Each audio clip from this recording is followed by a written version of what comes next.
at stage 4, cancer is not curable, but it is treatable. There are 15% of patient जिनमें without smoking भी cancer होने का risk रहता है. स्मोकिंग आप जब भी छोड़ोगे आपके लिए वो बेटर ही होगा. फीमेल्स में, खासकर फीमेल में एक स्पेशल किस्म का कैंसर रहता है जिसको हम कहते हैं mutation based cancer.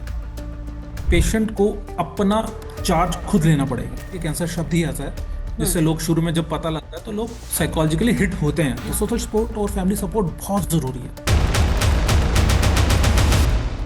Lung cancer के लेके अवेयरनेस होना, अपने सिम्टम को लेकर अवेयर होना, ये भी बहुत इंपॉर्टेंट है. दूसरा मिथ ये कि पोल्यूशन स्मोकिंग से ज्यादा डेंजरस है. हर साल लो डोज सीटी टेस्ट किया जाए तो ऐसे लोगों में जो कैंसर की को बहुत ही अर्ली स्टेज में, अराउंड स्टेज 1 में ही डिटेक्ट किया जा सकता है. आप एक हेल्दी लाइफस्टाइल अपनाएं, अपने डाइट को मॉडिफाई करें. डाइट में जंक फूड को बहुत कम किया जाए, ऑयली फूड को बहुत कम किया जाए. कोई भी ऐसा सिम्टम जो परसिस्टेंट है, मतलब अगर कोई ऐसा सिम्टम है जो मोर देन 3-4 वीक्स परसिस्ट कर रहा है तो ऐसे सिम्टम को लाइटली नहीं लेना चाहिए.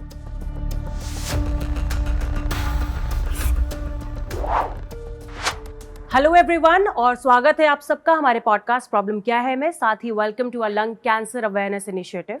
आज डॉक्टर राजीव हमसे शेयर करेंगे लंग कैंसर सर्वाइवल को इम्प्रूव करने के एसेंशियल टिप्स और बताएंगे कि कैसे लंग कैंसर पेशेंट्स और सर्वाइवर्स अपनी क्वालिटी ऑफ लाइफ बेटर कर सकते हैं. डॉक्टर राजीव हमें गाइड करेंगे उन वाइटल स्टेप्स के बारे में जो ट्रीटमेंट के साथ साथ डेली लाइफ में भी काफ़ी हेल्पफुल होते हैं. Welcome doctor Rajeev. Thank you Anshika, मुझे इस पॉडकास्ट में बुलाने के लिए. जी सर. यहाँ पे हम डेफिनेटली डिस्कस करेंगे लंग कैंसर के रिलेटेड जो भी आपके क्वेश्चंस होंगे, जो भी लोगों के क्वेश्चंस होंगे उनको हम डिस्कस कर लेंगे. Alright sir.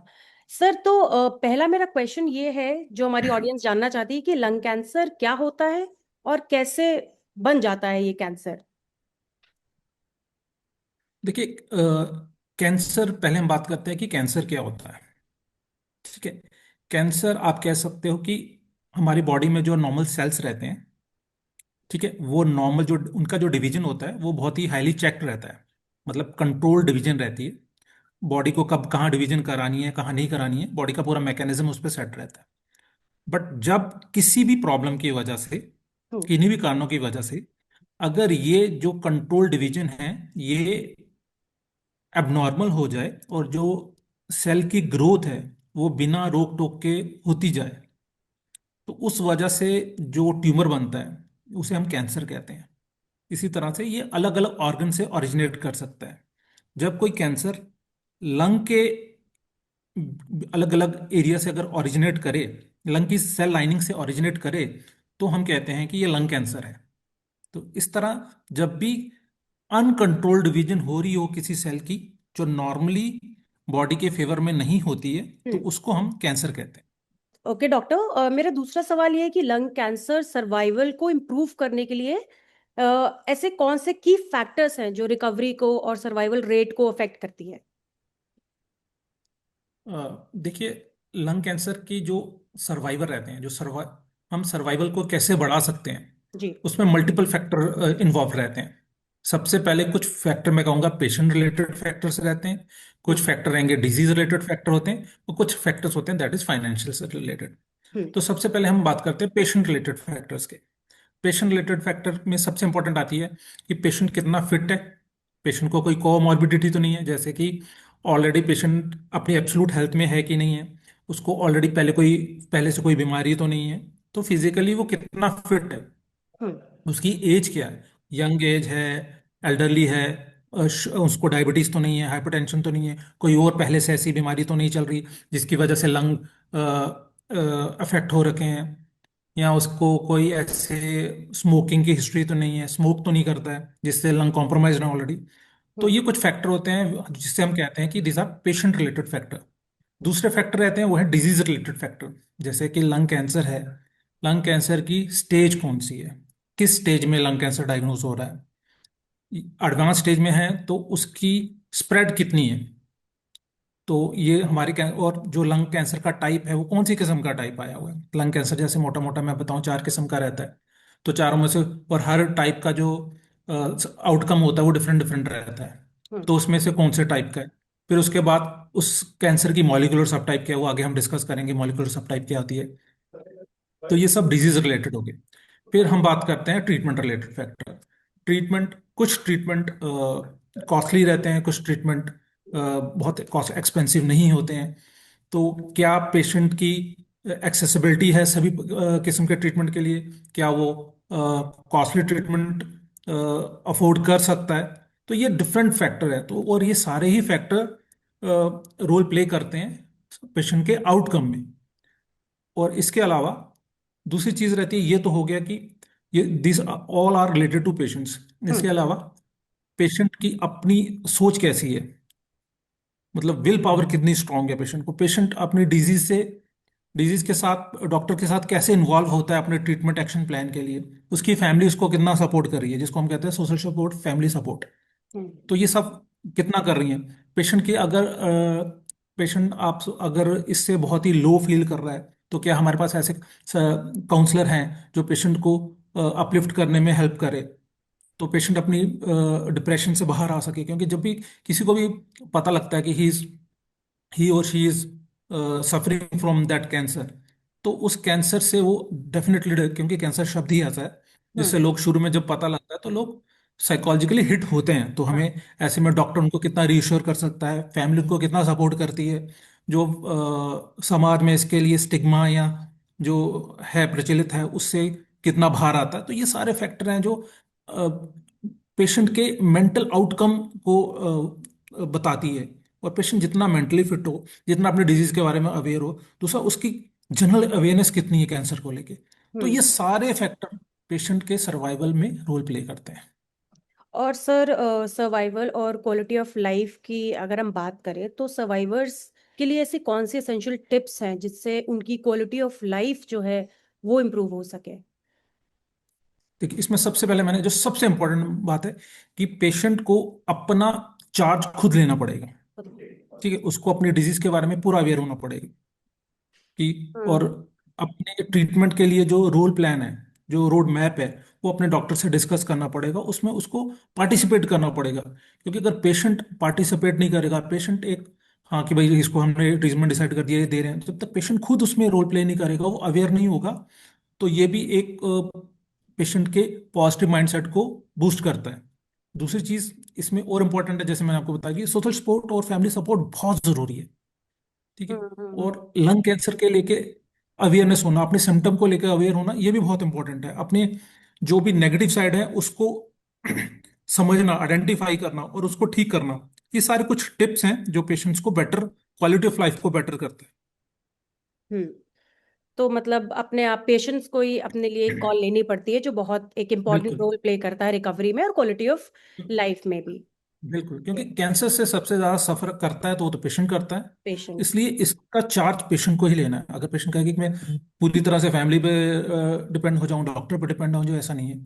उसको अब जितने डॉक्टर इंपॉर्टेंट है उतना पेशेंट स्वयं भी इंपॉर्टेंट है इसके लिए, तो उसको भी इसका चार्ज लेना पड़ेगा। Okay, thank you so much doctor for this step. और सर, लंग कैंसर को लेके अवेयरनेस भी उतनी ज्यादा नहीं है लोगों में, और उससे भी ज्यादा मिथ्स हैं जो हमारे लिए क्लियर बिल्कुल करना बहुत इंपॉर्टेंट है। तो उसमें सबसे पहले जो मिथ जो मैंने सुना है वो ये है कि सिर्फ स्मोकर्स को ही लंग कैंसर होता है। तो क्या कहना चाहेंगे आप इसके बारे में? देखिए, जहां तक स्मोकिंग की बात है, इसमें कोई शक नहीं है कि स्मोकिंग बहुत बड़ा रिस्क फैक्टर है लंग कैंसर के लिए। अगर हम फैक्ट्स की बात करें तो अराउंड 85% ऑफ लंग कैंसर जो होते हैं that is because of smoking, but still there are 15% cancer जिसमें पेशेंट की कोई स्मोकिंग हिस्ट्री नहीं होती है।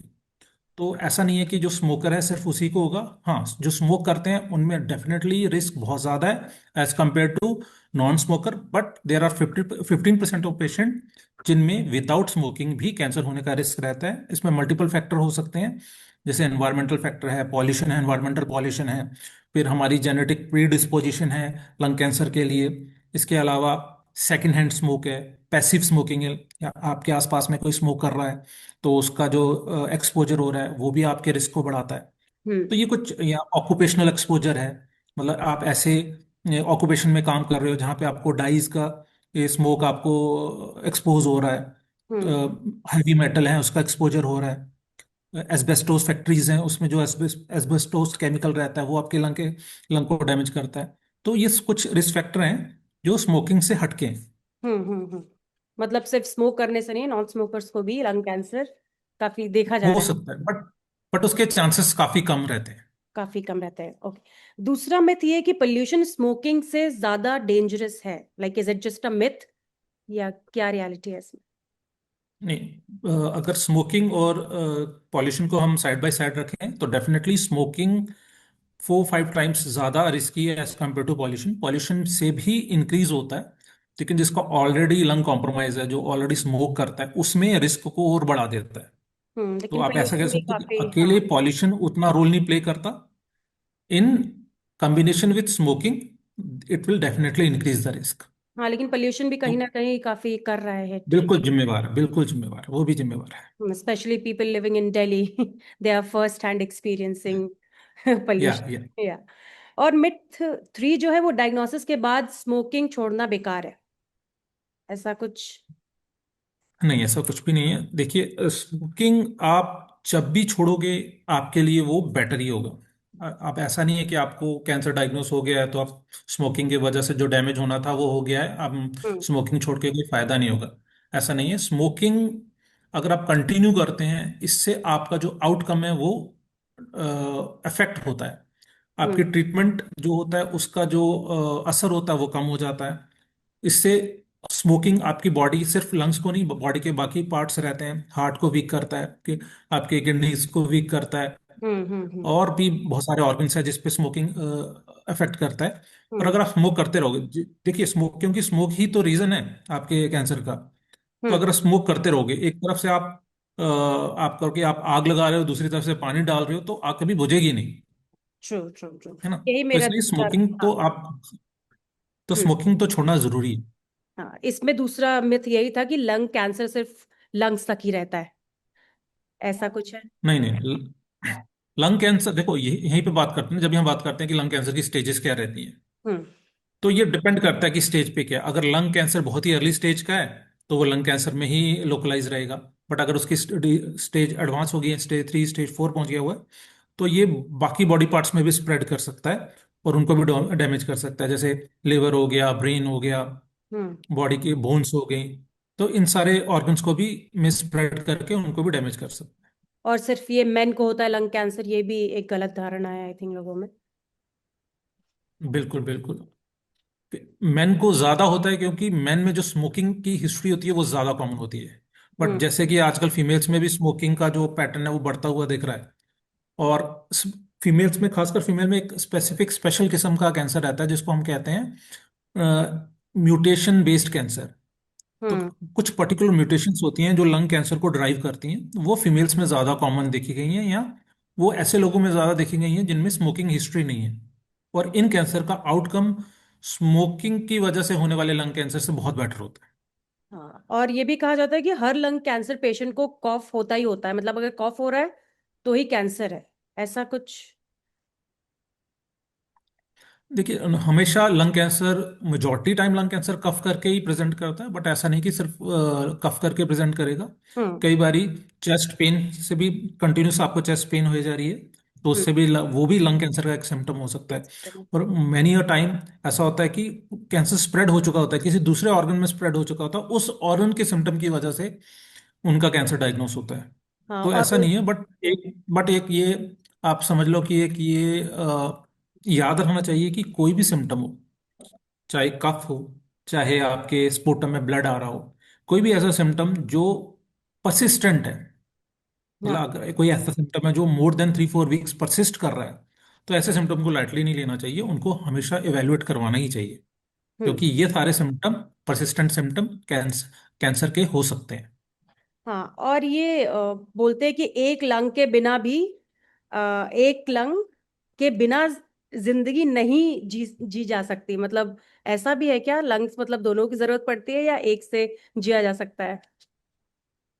नहीं, बहुत बहुत मेनी टाइम्स ऐसा होता है कि हमें गॉड ने ऑलरेडी बहुत सारे ऑर्गन ऐसे हैं जो दो प्रोवाइड किए हुए हैं, हाँ। जिसमें लंग हो गया, किडनी हो गए। तो ये ऑर्गन है जो डबल प्रोवाइड है। तो इसमें से अगर एक ऑर्गन को रिमूव कर दिया जाए तो भी बहुत जो आपकी क्वालिटी होगी हैम्पर नहीं होगी। नहीं होगी।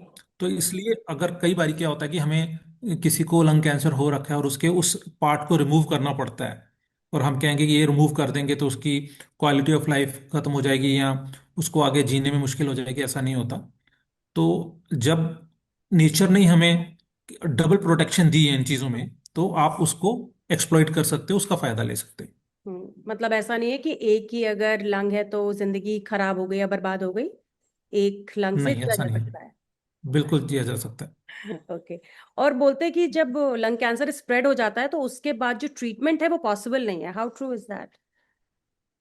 बेसिकली लोगों में मिथ ये है कि जब लंग, जैसे हम कहते हैं स्टेज 4 लंग कैंसर हो गया है, हम्म। तो अभी ट्रीटेबल नहीं है। At stage 4 cancer is not curable, but it is treatable. ठीक है। ऐसे हमारे पास ऐसे भी पेशेंट है लंग कैंसर के स्टेज 4 में हमारे पास आते हैं, and they are living beyond 5 year, 7 year, 10 years. There are few cases, जैसे मैंने आपको बताया कि कुछ कैंसर ऐसे होते हैं जो किसी स्पेसिफिक म्यूटेशन की वजह से हो रहे हैं। हम्म। तो ऐसे जो पेशेंट होते हैं, as compared to those patient जिनमें जो स्मोकिंग प्रीडोमिनेंट लंग कैंसर है, उसके मुकाबले उनमें आउटकम अच्छा रहता है। और ऐसे patient even in stage 4 they survive beyond 5 year, 7 years. Hmm. तो ऐसा नहीं है कि आपका स्टेज 4 कैंसर है, अब आगे ट्रीटमेंट करके कोई फायदा ही नहीं होगा। ये हम्म। लोगों में बहुत बड़ा मिथ है कि अच्छा स्टेज 4 है अब तो फिर ट्रीटमेंट का कोई फायदा ही नहीं। ऐसा नहीं है। Stage 4 cancer are treatable but not curable. Exactly मेरा लास्ट यही मिथ था जिसमें मे बी ये डर हो सकता है या मिथ है कि लंग कैंसर हमेशा डेडली होता है, ऐसा है क्या? जैसे मैंने आपको शुरू में बताया कि जब आपने पूछा कि सर्वाइवल के क्या फैक्टर्स रहते हैं, तो उसमें मैंने आपको बताया डिजीज रिलेटेड फैक्टर्स। तो हम्म। उसमें सबसे पहले ही जो पॉइंट था वो होता है स्टेज ऑफ लंग कैंसर। अगर हम्म। लंग कैंसर स्टेज 1 एंड 2 में है और वो हम्म। डायग्नोस हो जाता है, डिटेक्ट हो जाता है, तो ऐसे पेशेंट में जो क्योर रेट है that is nearly 100%। Only when the lung cancer has spreaded beyond it's limits, तब जो इनकी क्योर रेट होते हैं वो कम हो जाते हैं। Otherwise it's not deadly S. हाँ, ऐसा नहीं कहता कि every lung cancer is deadly, नहीं। अगर आप हम अर्ली स्टेज में किसी भी कैंसर को डायग्नोज कर पाए तो हम्म। उसको पूरी तरह से क्योर किया जा सकता है। तो मेरा यही नेक्स्ट सवाल ये था, मिथ्स तो हमारे सारे क्लियर हो गए and thank you so much for doing that doctor. मेरा अगला थैंक यू। सवाल ये था कि क्या लंग कैंसर को अर्ली डिटेक्ट किया जा सकता है? बिल्कुल किया जा सकता है। देखिए, इसमें बेसिकली क्या होता है कि अब जैसे लंग कैंसर, जैसे मैंने, अब हमें इसके लिए समझना पड़ेगा कि लंग कैंसर किन में होने का रिस्क ज्यादा है। हाँ।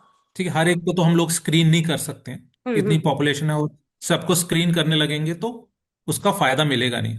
तो हम्म। इसमें जानना ये इंपॉर्टेंट होता है कि लंग कैंसर का रिस्क सबसे ज्यादा किस में होता है। वो हमें पहले ही पता है कि वो लोग होते हैं जो स्मोकर होते हैं। स्मोकर्स। ठीक है।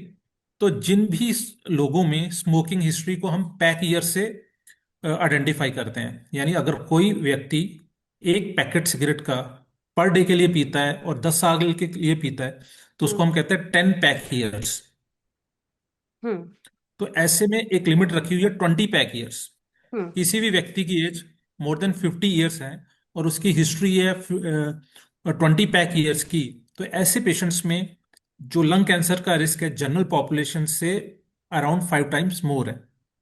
तो ऐसे लोगों में अगर हम स्क्रीनिंग करें, स्क्रीनिंग में एक टेस्ट होता है जिसको हम कहते हैं लो डोज सीटी चेस्ट। जैसे हम सीटी स्कैन करते हैं अपने बॉडी का, तो सीटी स्कैन और लो डोज सीटी स्कैन में ये डिफरेंस होता है कि जो रेडिएशन एक्सपोजर होता है that is less than 70%।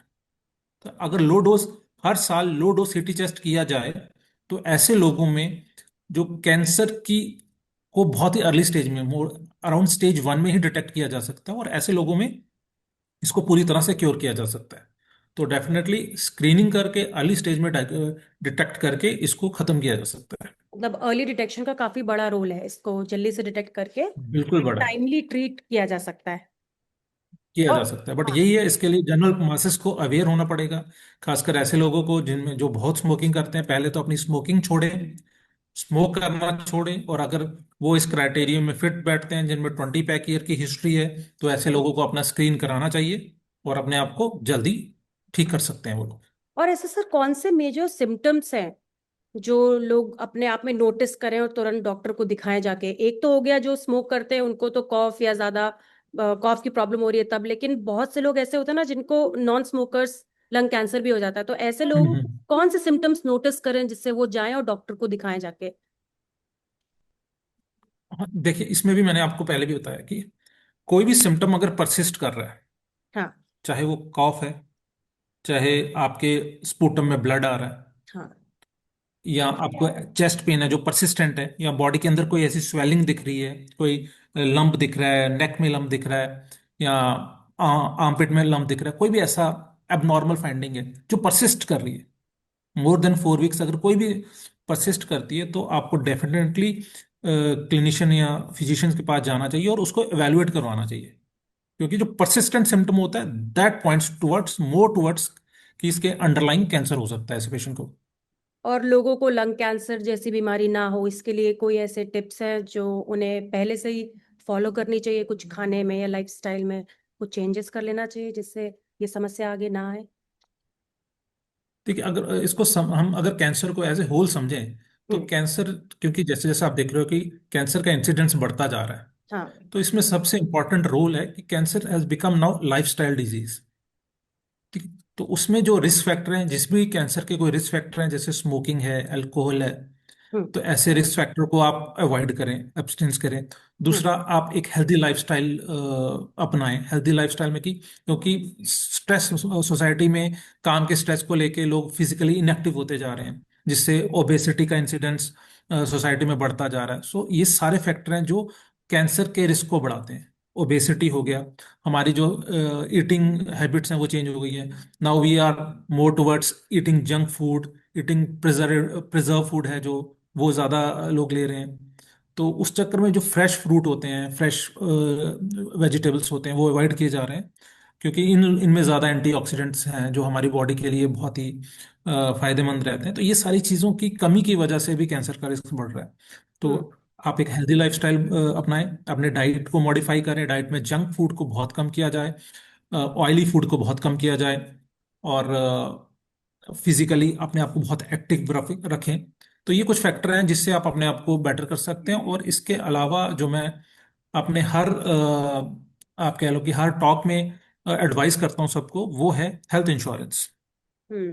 Health insurance is must for everyone.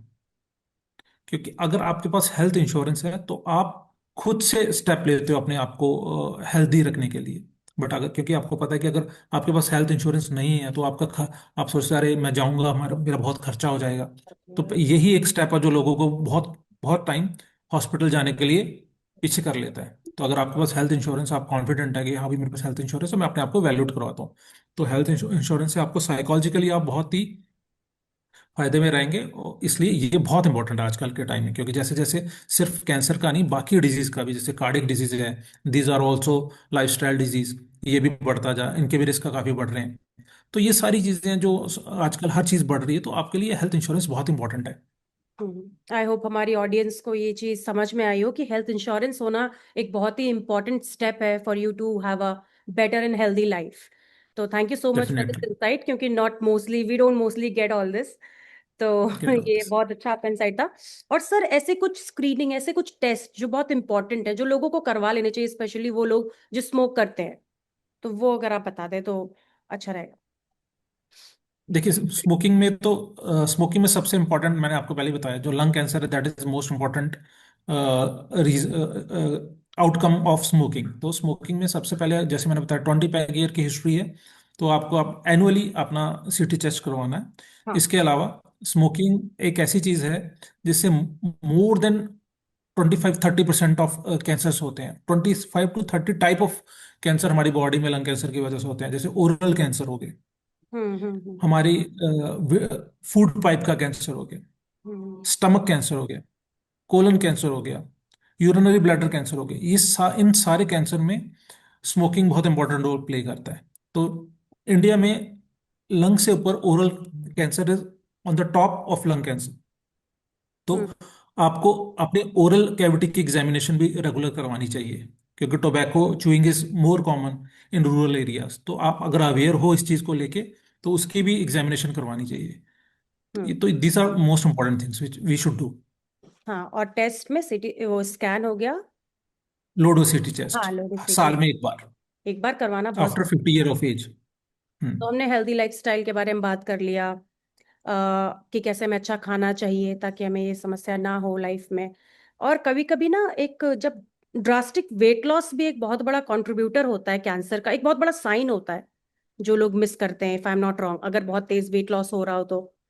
Is it? इसमें no, basically weight loss was unintentional. हाँ, वही अगर हम मतलब अचानक से आपका वेट लॉस हो रहा हो। या अगर हम अपना वेट लॉस करने की कोशिश नहीं कर रहे हैं, उसके बावजूद वेट लॉस हो रहा है, तो हम्म। वो एक सिग्निफिकेंट फैक्टर होता है कि अंडरलाइंग कैंसर हो सकता है ऐसे पेशेंट्स को। तो हम्म। सडन लॉस ऑफ वेट है, तो उसको भी हमें एवेलुएट करवाना चाहिए। इसके अलावा कुछ और मैं जनरल आपको कैंसर के कुछ सिम्टम बता देता हूँ। इंपॉर्टेंट होता है, जैसे किसी के भी बॉडी में कोई हम्म। लंप है और वो पेनलेस है। लोगों को क्या होता है कि हाँ मेरे को ये लंप है लेकिन इसमें पेन नहीं हो रही है, तो ये कुछ नहीं होगा। जो पेनफुल लंप होते हैं वो मैक्सिमम टाइम कैंसर नहीं होते हैं। जो पेनलेस लंप होते हैं वो मैक्सिमम टाइम कैंसर होते हैं। तो जब भी बॉडी में कोई अबनॉर्मल ग्रोथ है जो पेनलेस है, उसको भी इग्नोर नहीं करना चाहिए। हम्म। इसके अलावा कहीं से भी ब्लीडिंग हो रही है, जैसे माउथ से ब्लीडिंग है, हमारी स्टूल के साथ किसी को ब्लीड हो रहा है, यूरिन के साथ किसी को ब्लीड हो रहा है, तो इन चीज़ों को भी इग्नोर नहीं करना चाहिए, इनको भी इवैल्यूएट करवाना चाहिए। ये भी कैंसर के फैक्टर्स हो सकते हैं। हम्म। तो ये इंपॉर्टेंट चीज़ें होती हैं जिसको हमें देखना होता और अभी ये जो कोई भी पॉडकास्ट जो कि अभी रिस्क में, अगर वो पॉडकास्ट सुन रहा है तो उसको आप क्या एक मैसेज देना चाहेंगे अवेयरनेस के लिए, कि क्या उनको करना चाहिए अभी से, जिससे कि उनके आगे की जो भी ट्रीटमेंट है और वो सब नॉर्मल ठीक तरीके से हो सके बेसिकली। है। ठीक, इसमें सबसे इंपॉर्टेंट है अवेयरनेस। सिर्फ कैंसर वर्ड सुन के पीछे नहीं हटना है, उससे डरना नहीं है। You should aware about your cancer, उसको पूरी तरह से जानें, अपने जो ट्रीटिंग डॉक्टर हैं उनसे मिलें, कैंसर को पूरी डिटेल में समझें, उसकी स्टेजेस को समझें, आपके ट्रीटमेंट को समझें, उसका क्या आउटकम है और बेहतर ट्रीटमेंट क्या हो सकता है। इन सारी चीज़ों को समझ के आप बेटर ट्रीटमेंट करवा सकते हैं। आपके माइंड में जो भी क्वेश्चंस हैं, जो भी मिथ्स हैं, वो सारे आप अपने डॉक्टर से डिस्कस कर सकते हैं, क्योंकि जितना आप डिस्कस करोगे, जितना अवेयर होगे हर सिम्टम को लेके, ट्रीटमेंट ऑप्शन को लेके, उतना ही आपका ट्रीटमेंट आउटकम बेटर रहेगा। और चैट जीपीटी की इंडिया में सलाह ना ले। प्रॉब्लम क्या रहता है, या हाँ। इंडिया में प्रॉब्लम क्या आता है कि जैसे हम वेस्टर्न काउंटर पार्ट में जो पेशेंट रहता है वो ट्रीटमेंट मोडालिटीज डिस्कस करता है कि भाई क्या ट्रीटमेंट होना चाहिए और क्या अवेलेबल है। हम्म। हमें लोगों को ये वो करना पड़ता है अ, कि ट्रीटमेंट लेना है। यहाँ पे लोगों को इसके लिए कन्विंस करना पड़ता है कि ट्रीटमेंट लेना है। बाहर लोग डिस्कस करते हैं कि कौन सा ट्रीटमेंट लेना है, यहाँ पे लोगों को ट्रीटमेंट लेने के लिए पहले कन्विंस करना पड़ता है कि अच्छा हम्म। कैंसर हो गया, अब तो इसका ट्रीटमेंट से कोई फायदा नहीं है, हम घर ही ले जाते हैं। उसका नुकसान ज्यादा होगा, ट्रीटमेंट का ज्यादा नुकसान होगा एज कम्पेयर टू बिना ट्रीटमेंट कराए। तो हम्म। इसलिए जब तक आप अवेयर नहीं हो ट्रीटमेंट को लेके, लोगों के आउटकम को लेके, तब तक आप इस चीज के लिए जाओगे नहीं। हम्म। तो सबसे जरूरी है कि आप अपनी प्रॉब्लम को समझें और उसको एड्रेस करें और फिर डॉक्टर के पास जाएं, डरे नहीं, क्योंकि डर से तो कुछ डरे होने नहीं, वाला बिल्कुल। नहीं है। डर से तो प्रॉब्लम और ज्यादा बिल्कुल। बढ़ती है। तो हाँ, हाँ। जैसे आपने बोला कि डरना कोई भी सॉल्यूशन नहीं है। हम्म। मैं ये मानता हूं कि कैंसर एक बहुत ही स्ट्रॉन्ग डिजीज है, जिससे जीतने के लिए बहुत ही मेहनत चाहिए। हम्म। बट ये तभी कर सकते हैं हम लोग जब हम इसके लिए अवेयर हों, राइट ऑप्शन हमें पता हो, कहाँ पे इस चीज़ का ट्रीटमेंट हो सकता है, ऐसे जो इसके एक्सपर्ट डॉक्टर्स हैं उनके बारे में पता हो, उनसे मिलें। तभी हम इस चीज़ को पूरी तरह से ट्रीट किया जा सकता है और इससे हम बाहर आ सकते हैं, जीत के बाहर आ सकते हैं। बट इसके लिए सबसे पहले इंपॉर्टेंट यही है कि आपको डरना नहीं है।